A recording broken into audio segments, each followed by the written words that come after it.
नमस्कार, मैं अंजू सिंह आप सभी का अपने इस चैनल में हार्दिक स्वागत करती हूँ। आज मैं आप सभी को ब्रिटिश मंत्रिमंडल की कार्य शक्तियों के बारे में बताऊंगी। तो आइए जानते हैं ब्रिटिश मंत्रिमंडल के क्या कार्य और शक्तियाँ हैं।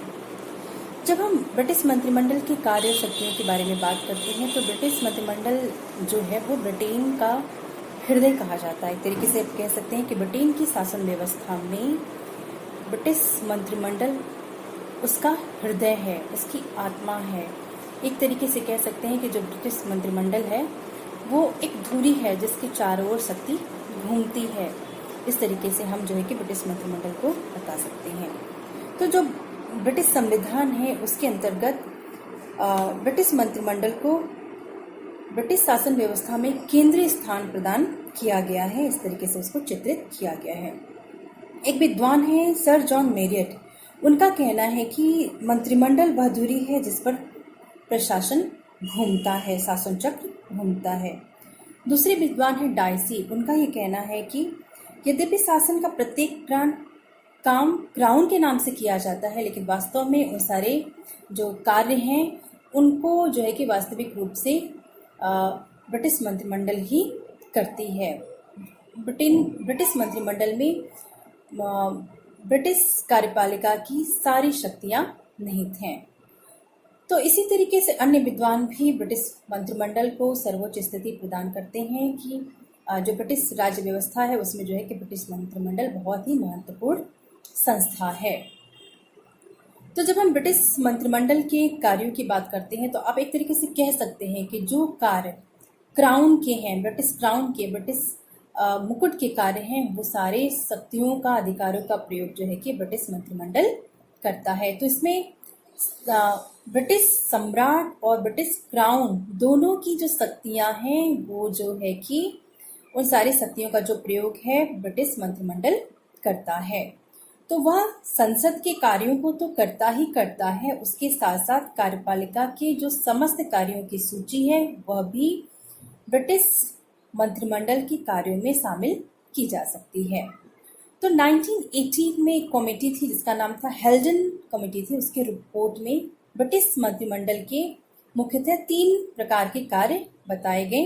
पहला था संसद में स्वीकृति के लिए सरकार की नीति का निर्धारण करना। मंत्रिमंडल क्या है, वो सरकार की नीति का निर्धारण करती है और संसद से उसको स्वीकृति दिलवाती है। सेकंड जो काम है वो संसद तथा निर्धारित नीति के अनुरूप राष्ट्रीय कार्यपालिका पर सर्वोच्च नियंत्रण रखना। राष्ट्रीय कार्यपालिका पर सर्वोच्च नियंत्रण रखने का कार्य जो है कि ब्रिटिश मंत्रिमंडल करती है। थर्ड जो इम्पोर्टेंट काम है, राज्य के विभिन्न विभागों के प्राधिकारियों के कार्यों की सीमा का निर्धारण करना।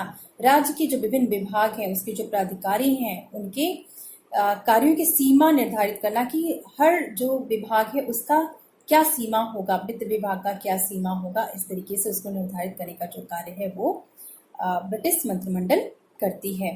इन 3 कार्यों के अलावा ब्रिटिश मंत्रिमंडल 2 अन्य और भी काम करती है। वित्त संबंधी काम करती है, नियुक्ति संबंधी भी काम करती है।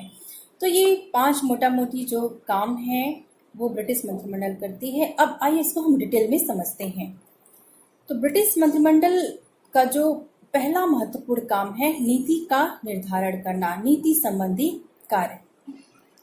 तो नीति निर्धारण करना ब्रिटिश मंत्रिमंडल का मौलिक कार्य एक तरीके से आप कह सकते हैं कि जो संसद जो कानून बनाती है उन कानूनों को लागू करने के लिए नीतियों को बनाने का जो काम है वो जो है कि मंत्रिमंडल ही करती है।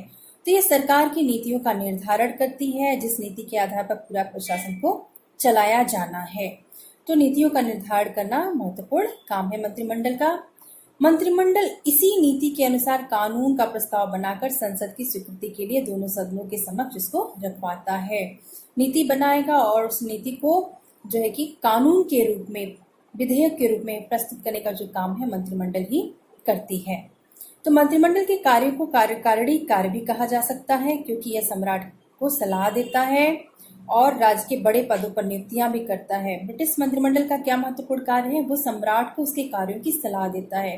ब्रिटिश जो सम्राट है, राजा है, वो मंत्रिमंडल जो सलाह देता है उसको मंत्रिमंडल की सलाह के अनुसार कार्य करना होता है। जो मंत्रिमंडल सलाह देता है उस सलाह को मान के कार्य करना होता है। इसके अलावा मंत्रिमंडल को आप कह सकते हैं कि मंत्रिमंडल ही सम्राट के प्रारंभिक भाषण का निर्धारण करता है। जब सदन का सत्र प्रारंभ होता है तो सम्राट भाषण देता है, तो उस भाषण को का निर्धारण करना कि सम्राट को क्या बोलना है ये इसका निर्धारण जो है कि मंत्रिमंडल ही करता है, जिसमें विधि निर्माण की दिशाओं, राष्ट्रीय नीति का स्पष्ट उल्लेख होता है। इसके अलावा मंत्रिमंडल ही संसद में विधेयकों को रखवाता है और उसकी शुरुआत करता है, उसकी व्याख्या करता है, उसका निर्धारण करता है। तो आमतौर से मंत्रिमंडल की बैठक सप्ताह में एक बार होती है, लेकिन 2 घंटे के लिए होती है और ये बहुत निपुणता पूर्वक अपना कार्य करती है। इस बैठक में सदस्य शासन संबंधी समस्याओं, सरकार की नीति के संबंध में सोच विचार करते हैं, विमर्श करते हैं। मंत्रिमंडल के निर्णयों को सुरक्षित और गुप्त रूप से मंत्रिमंडल के सचिवालय में रखा जाता है। जो भी निर्णय मंत्रिमंडल लेती है उसको जो है कि सचिवालय में रखा जाता है, गुप्त रूप से रखा जाता है। क्योंकि आज राष्ट्रीय और अंतर्राष्ट्रीय स्तर पर जो देश है वो नई नई समस्याओं का सामना उसे करना पड़ता है और इसलिए मंत्रिमंडल के कार्यों में आजकल वृद्धि होती जा रही है, क्योंकि जो प्रधानमंत्री हैं, जो सम्राट हैं, अपने अन्य कार्यों में व्यस्त रहते हैं, तो इसी वजह से जो मंत्रिमंडल के जो कार्य हैं वो धीरे धीरे बढ़ते चले जा रहे हैं। तो आप देखेंगे कि ये जो व्यस्तता है सरकार की वो कहीं ना कहीं से मंत्रिमंडल के कार्यों का विस्तार करती है। उसके और एक चीज़ और भी है जो ब्रिटिश मंत्रिमंडल में देखा जाता है, जिसकी वजह से उसका जो महत्व है वो और ज़्यादा बढ़ जाता है। मंत्रिमंडल जो है अपने कार्यों को आसानी से करने के लिए विभिन्न समितियों की स्थापना करती है, जिसमें रक्षा समिति को आप इंक्लूड कर सकते हैं, कानून समिति, आर्थिक और उत्पादन समिति का जो है कि स्थापना किया जाता है, ताकि कैबिनेट के जो कार्य हैं, मंत्रिमंडल के जो कार्य हैं वो आसानी से पूर्ण हो सके और उसमें तेजी लाया जा सके। और इन समितियों के अलावा प्रधानमंत्री और कुछ बड़े प्रभावशाली मंत्री मंत्रिमंडल की बैठक के पहले आपस में राय कर लेते हैं कि मंत्रिमंडल की जो बैठक होगी उसमें क्या क्या काम किया जाएगा, उसका जो निर्धारण है वो पहले ही तय कर लिया जाता है। मंत्रिमंडल की बैठक होने से पहले ही कर लिया जाता है। दूसरा जो महत्वपूर्ण कार्य है राष्ट्रीय कार्यपालिका का सर्वोच्च नियंत्रण। मंत्रिमंडल का जो दूसरा काम है वो संसद द्वारा पारित विधेयकों के अनुसार शासन का संचालन करना। संसद जो कानून पास करती है उसके अनुसार नीति का निर्धारण करना और नीतियों को लागू करवाने का जो काम है वो मंत्रिमंडल करती है। इसके साथ ही साथ मंत्रिमंडल सरकार की नीति को लागू करने के उद्देश्य से विभिन्न विभागों को एकता के सूत्र में बांधने का कार्य करती है, जो कि व्यवहार में सम्राट के अधिकारों का, विशेषाधिकारों का जो प्रयोग है वो जो है कि वास्तव में व्यवहारिक रूप में कौन करता है? मंत्रिमंडल करता है। इसलिए युद्ध, शांति, विदेश नीति से संबंधित प्रश्नों का निर्णय वही करता है। सभी महत्वपूर्ण नियुक्तियां मंत्रिमंडल द्वारा होती हैं। इस प्रकार मंत्रिमंडल देश की सर्वोच्च कार्यपालिका तथा राष्ट्रीय नीति का निर्देशक है। प्रदत्त विधायन की जो शक्ति है उसके कारण जो है कि मंत्रिमंडल को जो कार्यपालिका संबंधी जो कार्य है वो और ज्यादा बढ़ गया है। मंत्रिमंडल का जो तीसरा काम है वो है समन्वयवादी कार्य। एक तरीके से आप कह सकते हैं कि ब्रिटिश मंत्रिमंडल का काम यह देखना है कि जो सभी सरकारी विभाग हैं एक नीति के अनुसार मिलकर काम कर रहे हों, आपस में मिलजुल कर काम कर रहे हों। तो शासन की सुविधा के लिए क्या किया जाता है? अलग अलग विभाग बनाए जाते हैं और यह आवश्यक होता है कि जितने भी विभाग हैं वो आपस में मिलजुल कर रहे हैं, समन्वय पूर्वक काम कर सके। इस तरीके से उनको काम करना चाहिए, मतलब कि जितने भी विभाग हैं उनमें आपस में टकराव ना हो। कहीं ना कहीं से आप देखेंगे कि जो विभागों का जो डिवीजन है, जो बंटवारा किया गया है वो बहुत एक तरीके से कह सकते हैं कि एकदम स्ट्रिक्ट बंटवारा हम नहीं कर सकते हैं। उनमें कहीं ना कहीं से आपस में समन्वय होता है, एक दूसरे से वो जुड़े होते हैं। जैसे कि आप वित्त विभाग की बात करेंगे, वित्त विभाग जो है कि कहीं ना कहीं से हर विभाग से जुड़ा होता है, तो हर विभाग के कार्यों में हस्तक्षेप नहीं कर सकता। इसलिए विभागों की सीमा का, उनके कार्यों का निर्धारण करना जो है कि एक महत्वपूर्ण काम है मंत्रिमंडल का। और इस काम में सुविधा के लिए मंत्रिमंडल का अपना सचिवालय भी होता है। चौथा जो महत्वपूर्ण काम है वित्तीय अधिकार। ब्रिटिश मंत्रिमंडल का नीति संबंधी कार्य कम महत्वपूर्ण नहीं है। मंत्रिमंडल ही राज्य के समस्त व्यय के लिए उत्तरदायी है जो सरकार का जो आय व्यय है, उसकी जो नीतियां हैं, उसका निर्धारण करना जो है कि ब्रिटिश मंत्रिमंडल का काम है।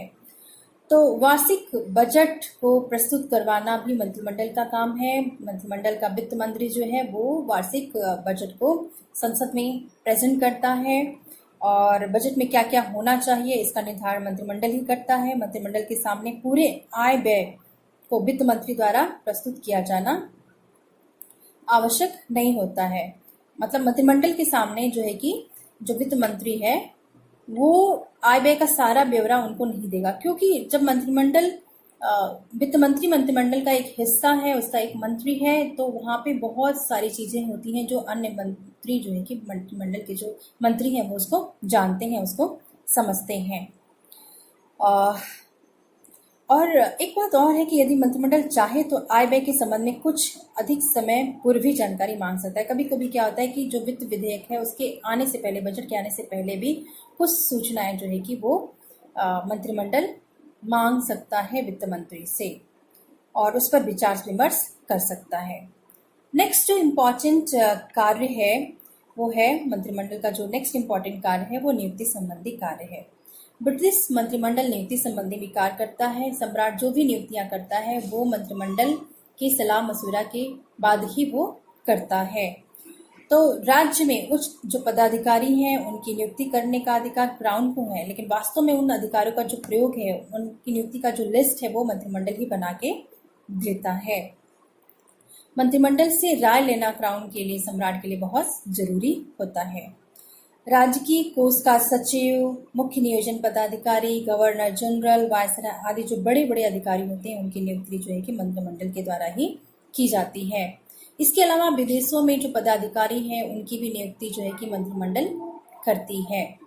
तो एक तरीके से आप कह सकते हैं कि जो मंत्रिमंडल है, ब्रिटिश मंत्रिमंडल है, वो ब्रिटेन का एक महत्वपूर्ण, ब्रिटेन की शासन व्यवस्था का एक महत्वपूर्ण संस्था है।